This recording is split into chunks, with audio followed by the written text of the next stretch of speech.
Hello guys, एक नए video में आप सभी का स्वागत है। आज हम पढ़ने वाले हैं कक्षा 12वीं जीव विज्ञान का एक अध्याय। जो अध्याय का नाम है पुष्पीय पादपों में लैंगिक जनन, मतलब sexual reproduction in flowering plant. ठीक है, जो पुष्पीय पादप है, पुष्पीय पादप जो है एंजियोस्पर्म में पाए जाते हैं, यानी कि आवृत बीजियों को बोला जाता है। आवृत बीजी, जो आवृत बीजी पौधे होते हैं इनको ही बोला जाता है पुष्पीय पादपों में लैंगिक जनन, यानी कि इस समूह के पादपों में पाया जाता है क्या, पुष्प पाया जाता है, यानी कि इनको बोला जाता है एंजियोस्पर्म। एंजियोस्पर्म इस समूह में, ये जो एंजियोस्पर्म समूह है, इस समूह में पुष्प पाए जाते हैं, यानी कि पुष्प युक्त पादप होते हैं। तो बेसिकली ये जो चैप्टर है पुष्पीय पादपों में लैंगिक जनन, ये एंजियोस्पर्म पर आधारित है। ठीक है, तो हम पढ़ने वाले हैं लैंगिक जनन।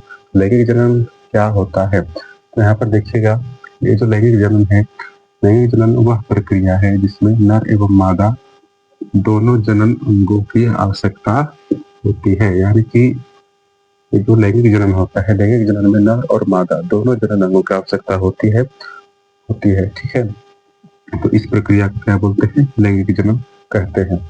और इस प्रक्रिया में युग्मकों का निर्माण होता है, नर युग्मक और मादा युग्मक का निर्माण होता है।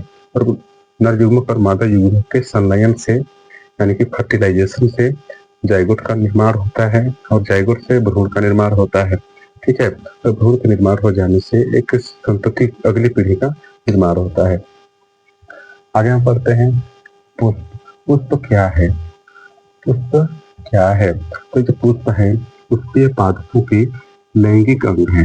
ये जो पुष्प है, जितने भी पौधों में पुष्प पाए जाते हैं वो पादपों के क्या होते हैं, लैंगिक अंग होते हैं।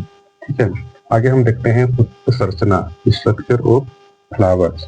ठीक है, आगे देखिएगा, मान लेते हैं ये जो एक तना है, एक पौधा है। ठीक है, उसमें से एक शाखा निकला, उस शाखा से एक कली का निर्माण हुआ। ठीक है, हम क्या पढ़ रहे हैं, पुष्प संरचना। ठीक है, तो मान लेते हैं कि एक पौधा है। ठीक है, ये एक तना है, तना से क्या निकला है, एक शाखा निकला, और शाखा में एक कली का निर्माण हुआ। ठीक है, उस कली को हमने नाम दिया क्या, पुष्पीय कलिका। उस कली को हमने नाम दिया क्या, पुष्पीय कलिका। ठीक है, अब ये जो पुष्पीय कलिका है, पुष्पीय कलिका आगे जाके एक डंडीनुमा संरचना में परिवर्तित हो जाता है। डंडीनुमा संरचना में बदल गया, जिसको हमने क्या नाम दिया है, पुष्पवृंत, यानी कि पेडिसिल। ठीक है, अब ये पुष्पवृंत आगे जाके एक फूली हुई संरचना का निर्माण करता है। ये क्या है, फूली हुई संरचना है, फूली हुई संरचना का निर्माण करता है, जिसको हम बोलते हैं क्या, पुष्पासन, यानी कि थैलेमस। ठीक है, अंग्रेजी इसको क्या बोलते हैं, थैलेमस, हिंदी में क्या बोलते हैं, पुष्पासन। एक फूली हुई संरचना होता है। ठीक है, अब ये जो फूली हुई संरचना है, इसके ऊपर क्या मिलते हैं, पुष्प पत्र। क्या मिलते हैं, पुष्प पत्र। ठीक है, इसके ऊपर जो संरचना होता है, जो जिसको हम फूल बोलते हैं, उसको क्या बोला जाता है, पुष्प पत्र, यानी कि अंग्रेजी में बोलते हैं इसको फ्लोरल हॉल्स। ठीक है, ये जो पुष्प पत्र होता है, ये जो पुष्प पत्र होता है, पर्ण का रूपांतरण होता है, यानी कि पत्तियों का रूपांतरण होता है। ठीक है, पर्ण मतलब लीफ। ठीक है, पत्तियों का रूपांतरण होता है। ठीक है, रूपांतरण यानी कि मोडिफिकेशन। ठीक है, यानी कि पत्तियों का रूपांतरण होता है क्या, पुष्प पत्र। आई होप इतना समझ में आगे होगा। तो इसके आगे हम देखते हैं कि जो पुष्प पत्र है, पुष्प पत्र कौन कौन से होते हैं, कितने भाग होते हैं, पुष्प के क्या क्या भाग होते हैं, उन सभी को हम आगे देखते हैं। ठीक, तो आइए आगे हम पढ़ते हैं पुष्प पत्र कितने प्रकार के होते हैं, क्या क्या होते हैं, उसके कार्य क्या होते हैं, उन सभी को समझते हैं। तो आगे देखते हैं कि जो पुष्प पत्र है, पुष्प पत्र 4 प्रकार के होते हैं। 4 प्रकार के होते हैं। पहला है बाह्य दलपुंज, दूसरा है दलपुंज, और तीसरा जो होता है पुमंग, और चौथा जो होता है जयान। ठीक है, तो बाह्य दल को इंग्लिश में कैलिक्स बोलते हैं, दलपुंज को कोरोला, इसके बाद पुमंग को एंड्रोसियम बोलते हैं। ठीक है, और जयान को बोलते हैं गाइनोसियम। ये जो बाह्य दल और दलपुंज है, इन दोनों को क्या बोला जाता है, सहायक पत्र बोला जाता है। क्या बोला जाता है, सहायक पत्र, एक्सेसरी हॉल। ठीक है, इसके बाद पुमंग और जायांग, इन दोनों को बोला जाता है आवश्यक पत्र। ठीक है, यानी कि पुष्प के जो पुष्प पत्र जो होते हैं 4 प्रकार के होते हैं, बाह्य दलपुंज, दलपुंज और पुमंग और जायांग। ठीक है, बाह्य दल और बाह्य दलपुंज और दलपुंज को सहायक पत्र बोलते हैं और पुमंग और जायांग को आवश्यक पत्र बोला जाता है। अब क्यों बोलते हैं, आइए इसको समझते हैं। ठीक है, तो जो सहायक पत्र है, सहायक पत्र मतलब सहायता करने वाले, सहयोग करने वाले। सबसे पहले हम देखते हैं आवश्यक पत्र। ठीक है, ये जो आवश्यक पत्र है पुमंग और जायांग, ये दोनों आवश्यक होते हैं पुष्प के लिए। ठीक है, क्यों आवश्यक होते हैं, क्योंकि ये जो दोनों पुमंग और जायांग, ये दोनों पुष्प पत्र जो है पुष्प के लैंगिक अंग होते हैं। क्या होते हैं, पुष्प के लैंगिक अंग। ठीक है, पुष्प के लैंगिक अंग होते हैं। ठीक है, इसलिए दोनों क्या है, आवश्यक है। तो क्या ये सहायक पत्र आवश्यक नहीं है? ठीक है, ये जो सहायक पत्र हैं, ये दोनों सहायक पत्र क्या करते हैं, परागण कराने में सहायता करते हैं। ठीक है, अब कैसे करते हैं, जैसे ये जो बाह्य दल पुंज है, ये जो बाह्य दल पुंज है, ये क्या करता है, पुष्प की जो कली अवस्था होता है, कली का अवस्था में क्या करता है, ये सुरक्षा प्रदान करने में सहायता करता है। यानी कि जो बाह्य दल है ये क्या करता है, सुरक्षा प्रदान करता है, सुरक्षा प्रदान करने का कार्य करता है। जब पुष्प जो है कली अवस्था में होता है, खिला हुआ नहीं रहता है, उस टाइम क्या करता है, ये सुरक्षा प्रदान करता है। और ये जो दल बाह्य दल पुंज है, ये जो बाह्य दल पुंज है, बाह्य दलों के समूह से बना होता है। ठीक है, बाह्य दलों के समूह से।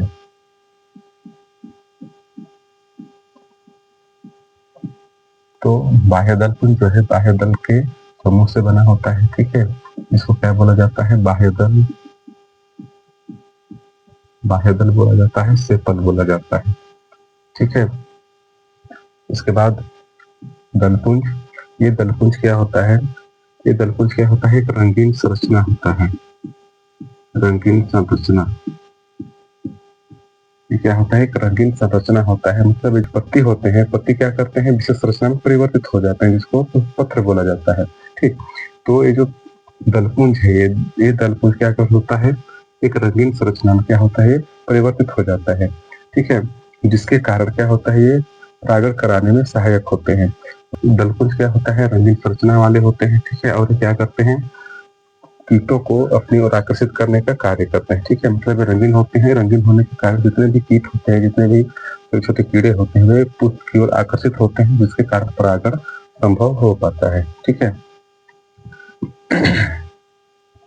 तो आइए हम इसको डायग्राम में समझते हैं, चित्र के द्वारा समझते हैं। ठीक है, तो सबसे नीचे जो होता है, ठीक है, सबसे नीचे ये जो डंडीनुमा संरचना होता है, इसको क्या बोला जाता है, पुष्पवृंत बोला जाता है। ठीक है, अंग्रेजी में इसको क्या बोलते हैं, पेडिसिल।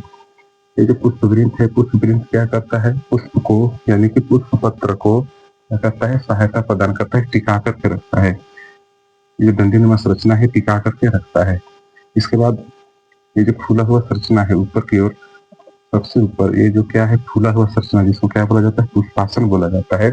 अंग्रेजी में इसको क्या बोलते हैं, थैलेमस। ठीक है, तो ये जो थैलेमस है, थैलेमस में क्या होता है, जो पुष्प पत्र एक तरह से आसन के रूप में उसमें टिका हुआ रहता है। मतलब पुष्पासन मतलब क्या होता है, एक प्रकार का आसन, इसमें बैठने वाला जो होता है। ठीक है, तो बैठने वाले चीजों को जहाँ हम बैठते हैं उसको क्या बोला जाता है, आसन बोला जाता है। तो जहाँ पर पुष्प पत्र एक रूप से टिके होते हैं, स्थित होते हैं, उसको क्या बोला जाता है, पुष्पासन बोला जाता है। अब इस पुष्पासन में बहुत सारे अलग अलग रूपांतरित भाग होते हैं। जैसे यहाँ हम देख रहे हैं कि एक डंडीनुमा संरचना ऊपर की ओर जा रहा है। सबसे पहले हम इसके बाहर बाहर की संरचना को देख लेते हैं। जो सबसे पहले ये वाले भाग को देखते हैं, ये वाला भाग क्या है, सबसे बाहर का भाग होता है, मतलब एक हरा हरा कलर का होता है। इसको क्या बोला जाता है, बाह्य दल। यानी कि ये क्या करता है, ये जो ऊपर कली अवस्था में, उस जब कली अवस्था में होता है, कलिका अवस्था में होता है, उस वक्त क्या करता है, सुरक्षा प्रदान करता है। और इसके समूह को क्या बोला जाता है, बाह्य दल पुंज बोला जाता है। इसके जो समूह होते हैं, बाह्य दल के जो समूह होते हैं, उनको बाह्य दल पुंज बोला जाता है। और ये क्या करता है, उसको सुरक्षा प्रदान करने में सहायक होता है। इसके बाद दल क्या होता है, एक रंगीन संरचना होता है जो परागण कराने में सहायक होता है। ठीक है, अब रंगीन होने के कारण जितने भी कीट कीट होते हैं वो पुष्प की ओर आकर्षित होते हैं। अगर कोई भी पुष्प कलरफुल ना हो, वो एकदम हरा हो, तो क्या कोई भी जीव पुष्प की ओर आकर्षित होगा? तो नहीं होगा। ठीक है, आगे बढ़ते हैं। इसके बाद एक डंडीनुमा संरचना दिख रहा होगा, ये वाला एक डंडीनुमा संरचना। ठीक है, इसको बोला जाता है फिलामेंट, यानी कि पुतंतु बोला जाता है। एक डंडीनुमा संरचना जो आगे जाकर के फूल जाता है, और ये जो फूला हुआ भाग है, फूला हुआ भाग को बोला जाता है परागकोश। ठीक है, इस फूले हुए भाग को बोला जाता है परागकोश। अब इस परागकोश में क्या मिलते हैं? परागकण। इस परागकोश में क्या मिलते हैं? परागकण मिलते हैं। ठीक है, अब परागकोश और पुतंतु दोनों को मिला करके क्या बोला जाता है? पुकेसर बोला जाता है। ठीक है, परागकोश और पुतंतु दोनों को मिलाकर क्या बोला जाता है? पुकेसर। ठीक है, अब ये पुकेसर क्या कहलाता है? ये जो पुष्प होता है, पुष्प का नर जनन अंग होता है। पुष्प का नर जनन अंग होता है। परागकोश और पुतंतु दोनों को मिलाकर क्या बोला जा रहा है? पुकेसर बोला जा रहा है। और ये पुकेसर पुष्प का नर जनन भाग होता है, यानी कि नर जनन अंग होता है। ठीक है, पुष्प का क्या होता है? नर जनन अंग होता है। इसके बाद ये जो फूला हुआ भाग है, पुष्पासन के ऊपर ये जो फूला हुआ भाग है, इस भाग को बोला जाता है क्या? अंडाशय। इस भाग को क्या बोला जाता है? अंडाशय बोला जाता है, यानी अंग्रेजी में क्या बोलते हैं इसको? ओवरी बोलते हैं। इसके बाद इसके ऊपर की ओर एक नली जैसे आकार दिख रहा है, अंडाशय। अंडाशय के ऊपर एक सक्रिय नली समान एक पाइप जैसे दिख रहा है, इसको बोला जाता है वर्तिका। अंग्रेजी में इसको क्या बोलते हैं? स्टाइल बोलते हैं। ठीक है, एक नलीनुमा संरचना होता है, और उसके आखिरी छोर पर सबसे ऊपरी वाले संरचना को क्या बोला जाता है? वर्तिकाग्र बोला जाता है। अंग्रेजी में इसको क्या बोलते हैं? स्टिग्मा। ठीक है, और वर्तिकाग्र, वर्तिका और अंडाशय, इन तीनों को मिला करके क्या बोला जाता है? स्त्री केसर। ठीक है, क्या बोला जाता है? स्त्री केसर बोलते हैं। ठीक है, यानी अंग्रेजी में इसको क्या बोलते हैं? पिस्टिल। अब ये स्त्री केसर पुष्प का क्या होता है? मादा जनन अंग होता है। स्त्री केसर पुष्प का क्या होता है? मादा जनन अंग होता है।